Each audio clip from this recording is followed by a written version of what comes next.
台电今年的机能竞赛报名人数是真多，总共有来自78个单位1200多人来参加。今仔日是伫高雄举办，也毋过这是毋但考验体能甲技术，也代表这个人才的传承。台电总经理是表示讲，因应这个退休会来招大量的人才，同时也分阶段来推动节能也佮有绿电的措施，为供电做好准备。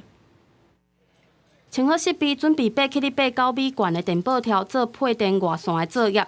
来自金门今年才21岁的蔡伟哲，已经是第3档参加台电的技术比赛。事故抢修是没有 SOP 的，所以就是除了经验以外，更多的就是自己的体力的部分跟耐力的部分一定要顾好。 台电今年的技术比赛17伫高雄举办主竞赛日，毋但考验体力甲技术，像冷气医生的比赛项目，责任诊断更是爱用头壳。比较耗电的设备都是空调设备，因为蛮多厂家都是平常空调就是只有开跟关，很少在做维护。那我们就会去针对比较少做维护的部分，去给他一些改善的建议。考到冷气医生，台电伫高雄已经完成43间企业的电力检查，找出设备的问题，换掉改善了后，每年电钱至少会使省30万，避免欠电危机。节能省电需要大家做伙打拼。台电去年9月推出绿电分配刷压计划，嘛会使帮助企业有效使用绿电，让厂商自己决定怎么安排。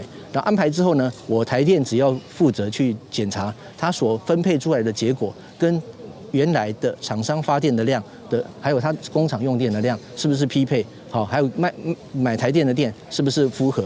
选手伫高压电箱内底做伙合作装电表。台电这几档面临员工大退休，烦恼欠工甲技术传承。今年毋但比赛人数1280人，创10年来新高；招募人数1103人，嘛创新高。